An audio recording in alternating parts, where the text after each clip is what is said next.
His palm stayed in his pocket when I offered my hand. The entire boardroom watched as the CEO refused to acknowledge me, the only black woman in the room. He thought I was the assistant. 24 hours later, his company was crumbling. And I was the only person who could save it. Before I tell you how this CEO went from refusing my handshake to literally begging for 5 minutes of my time, hit that subscribe button. You won't believe how fast karma works when you underestimate the wrong person. Trust me, you need to hear every single detail of what happened next. Let me take you back to that Tuesday morning. I remember it clearly because I'd woken up at 5, went for my usual run, and spent an hour reviewing the financial statements of a company called Next Tech Solutions. I'd been tracking them for 3 months. On paper, they looked impressive. AI software company valued at $500 million, growing fast, making all the right moves. But I'd learned a long time ago that paper doesn't tell you everything. Sometimes you need to look at what's between the lines. And that's where I'd found something interesting. Something that made my instincts tingle. I'd built my career on those instincts. Started with nothing but a finance degree and a stubborn refusal to accept no for an answer. 15 years later, I was managing a portfolio worth hundreds of millions, consulting for companies across 3 continents and sitting on investment opportunities that most people only dream about. I'd earned every single dollar, every single meeting, every single ounce of respect in rooms where people didn't expect to see someone who looked like me. That morning, I got dressed in my best navy suit, the one I save for important meetings. I paired it with my favorite heels and a simple gold necklace my grandmother gave me. I looked at myself in the mirror and thought, today is going to be good. I was heading to an exclusive investment summit at the Four Seasons, invitation only, the kind of event where deals worth millions get made over handshakes and coffee. When I walked into that hotel, everything felt right. The lobby gleamed with marble and gold accents. Well-dressed people moved with purpose through the space. I took the elevator to the conference level and found the boardroom where Next Tech was scheduled to present. The door was already open and I could see about 15 people inside, mostly men in dark suits, a couple of women, all white except for me. I'm used to it. I've been the only one in rooms like this more times than I can count. I walked in with my head high, carrying my leather portfolio.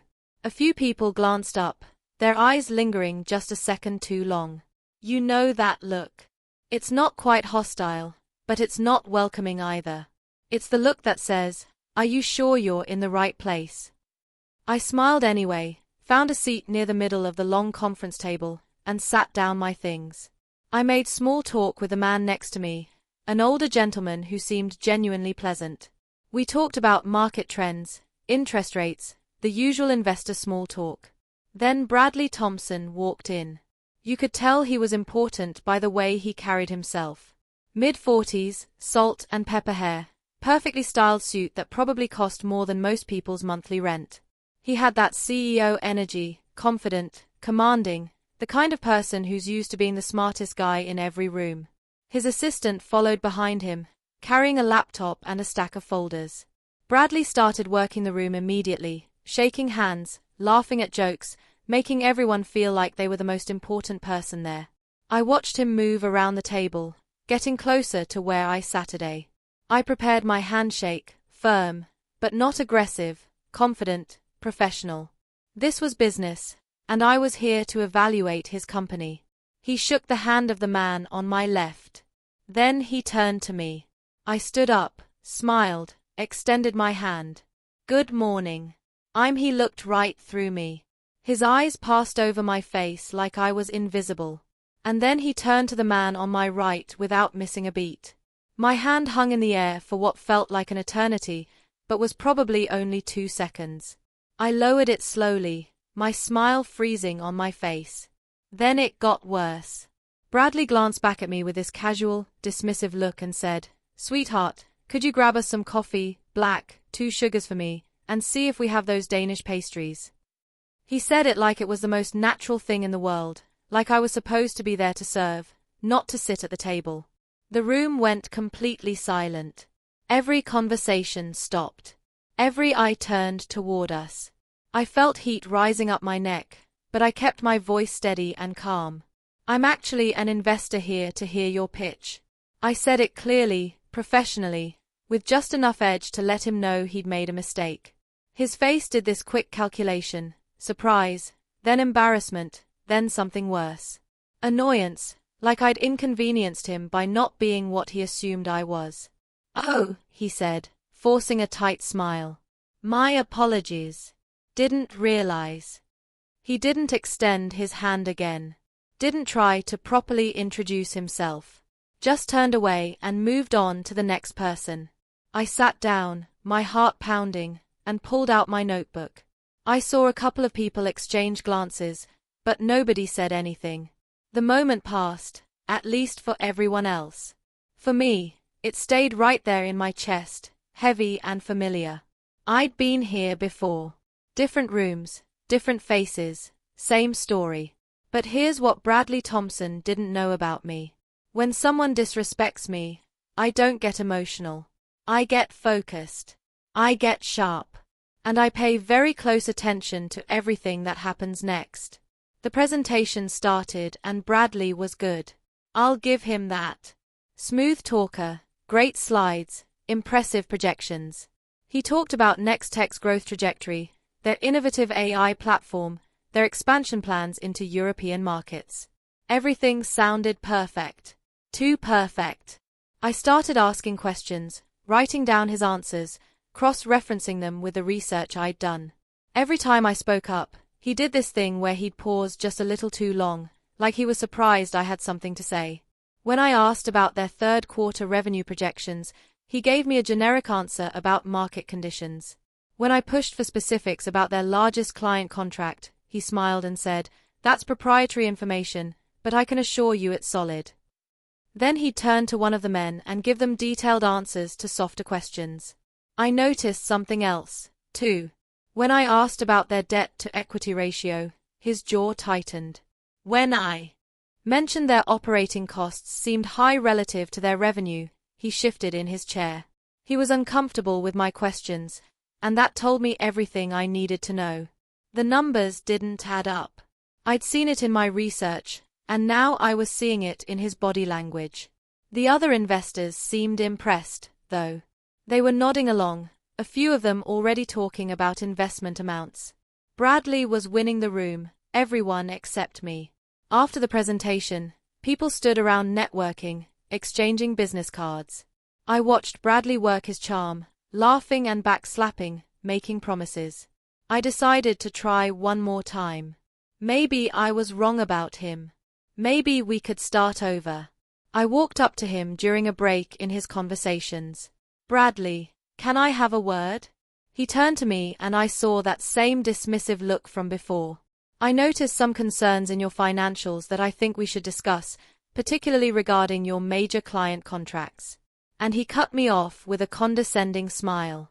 "Listen, I appreciate your interest, but maybe stick to investments, you understand. This is pretty complex stuff. Tech sector, AI, algorithms, enterprise sales cycles. It's not for everyone." He actually patted my shoulder. Then he turned back to the group of men he'd been talking to and said something that made them all laugh. I stood there for exactly 3 seconds. Then I smiled, nodded, and walked out of that room. I didn't say goodbye to anyone. I went straight to my car, sat in the driver's seat, and took a long breath. Then I opened my laptop and sent an email to my assistant. Remove Nextech Solutions from consideration. No investment. File the research. I drove back to my office and spent the rest of the day on other deals, other opportunities, other companies run by people who knew how to treat everyone with respect. I didn't think about Bradley Thompson or his handshake or his patronizing smile. I had better things to do. The next morning, I got to my office at 6 like always. I made my coffee, opened my emails, and checked the financial news feeds I monitor. That's when I saw it. Breaking news alert. Nextech Solutions loses major client contract. Stock price falls 23%. I clicked on the article and read carefully. Their biggest client, the one that represented about 40% of their revenue, had just announced they were switching to a competitor. The contract I'd asked about, The one Bradley said was solid. It was gone. The article quoted industry analysts saying, "Next struggle to survive without it." I leaned back in my chair and stared at my computer screen. I'd seen this coming. The warning signs were all there in the financials, but Bradley had been too arrogant to see it, too dismissive to listen when I tried to point it out. My phone buzzed, voicemail from a number I didn't recognize. I listened to it while I finished my coffee. It was Bradley's assistant, professional and chipper, saying, "Mr. Thompson wanted to follow up about potential investment opportunities and would I be available for a call?" I deleted the voicemail and went back to work. An hour later, another call. This time, the assistant sounded a little more urgent. "Could I please return Mr. Thompson's call at my earliest convenience?" There were some exciting developments he wanted to share. I let it go to voicemail. By lunchtime, I'd received 5 calls and 3 emails, each one more desperate than the last. The last voicemail wasn't from the assistant. It was Bradley himself. His voice had lost all that smooth confidence from yesterday. "Hi, this is Bradley Thompson from Next Tech. We met yesterday at the summit. I think we got off on the wrong foot and I'd really like to discuss some investment opportunities with you. Your insights yesterday were valuable. Please call me back." I listened to it twice. No mention of the handshake. No apology for assuming I was an assistant. No acknowledgement of how he dismissed my concerns. Just we got off on the wrong foot like it was some mutual misunderstanding instead of his blatant disrespect. I didn't call back. By the end of the day, the financial news was brutal. Next stock had fallen another 15%. Investment firms were pulling out. Industry analysts were questioning the company's viability. Someone leaked that they needed at least $50 million in new funding within 2 weeks or they'd have to start laying off staff and shutting down divisions. That evening, I got an email from a mutual contact in the industry. "Hey, heard Bradley Thompson is asking around about you. Wants to know your background, your success rate, which companies you've invested in. Sounds like he's finally done his homework. Thought you'd want to know." I smiled at that. Now he was researching me. Now he wanted to know who I was. Yesterday I was someone to dismiss and patronize. Today I was someone worth investigating. The irony wasn't lost on me. The next morning, my inbox had a new email. Subject line, "Urgent investment opportunity, Next Tech Solutions." It was from Bradley personally, not his assistant. The email was long, detailed, almost desperate. He explained the situation with the lost contract, admitted the company was facing challenges, and said he'd been impressed by my analytical skills at the summit. He wanted to meet, to hear my thoughts, to explore possibilities for partnership. Still no apology, still no acknowledgement of what had happened in that boardroom. I wrote back short and professional. "I can meet Thursday at 2:00 p.m. My office 15 minutes. I hit send and went back to my other work. Thursday came. I told my receptionist to have him wait in the lobby when he arrived. He showed up 20 minutes early. I made him wait for 10 minutes past our scheduled time. When my assistant finally brought him to my office, I didn't stand up. I gestured to the chair across from my desk. Bradley walked in looking different than he had at the summit. Still well-dressed, but there was something deflated about him. The swagger was gone. He sat down quickly, leaning forward like he was ready to launch into his pitch. I held up one finger. Then I stood up, walked around my desk, and extended my hand. He looked at it confused for just a second. Then, understanding crossed his face, and his cheeks flushed red. He stood up and shook my hand. "Finally. Now you see me," I said quietly. I walked back to my chair and sat down. "You have 15 minutes. Talk." He talked fast, stumbling over some words, trying to find the right balance between honesty and salesmanship. He explained how losing the contract had blindsided them, which I doubted, and how they needed strategic investment from someone who understood the market. He talked about recovery plans, new client prospects, restructuring opportunities. He was pitching hard and I could see sweat forming at his hairline. I listened without interrupting. When he finally stopped, I leaned back in my chair and asked him the same questions I'd asked at the summit. The ones he'd brushed off or given vague answers to. Now desperate and cornered, he had to answer honestly, and every answer confirmed what I'd already known. The company had been mismanaged. The projections had been overly optimistic. The warning signs had been there all along. When he finished, I let the silence sit for a moment. Then I spoke.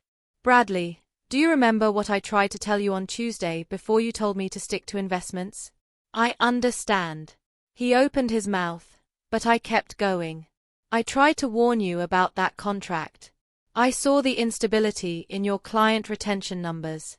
I noticed the cash flow issues.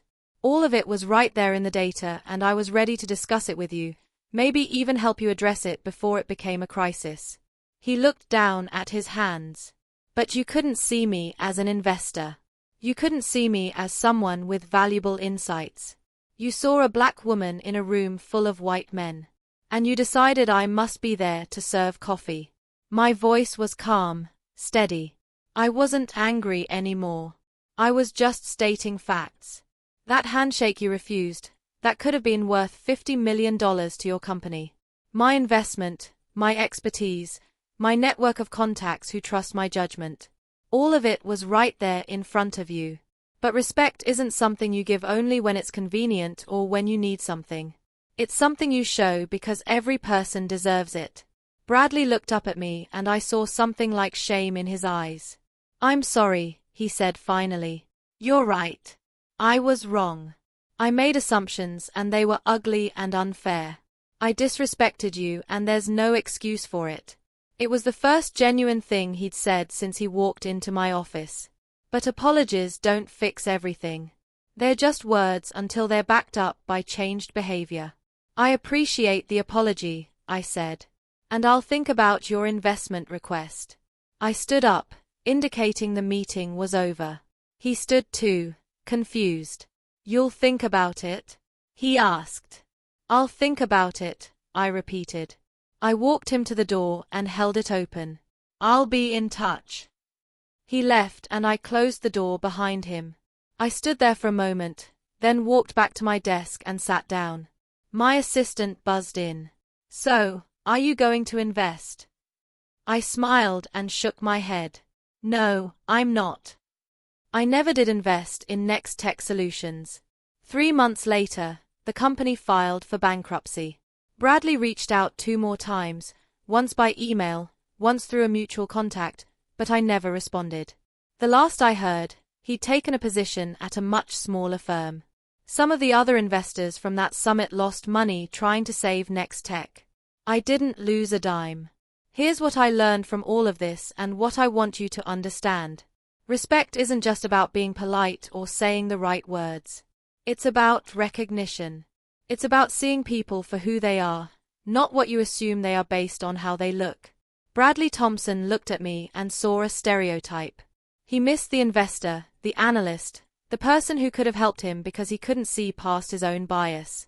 That handshake cost him everything. His company, his reputation, his career.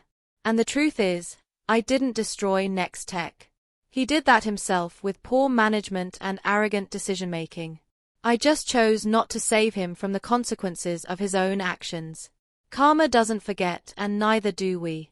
If this story resonated with you, if you've ever been underestimated because of how you look, hit that like button. Subscribe because I've got more stories about turning disrespect into power moves. And drop a comment telling me, have you ever watched someone regret underestimating you? I read every single one. Remember, karma doesn't forget and neither do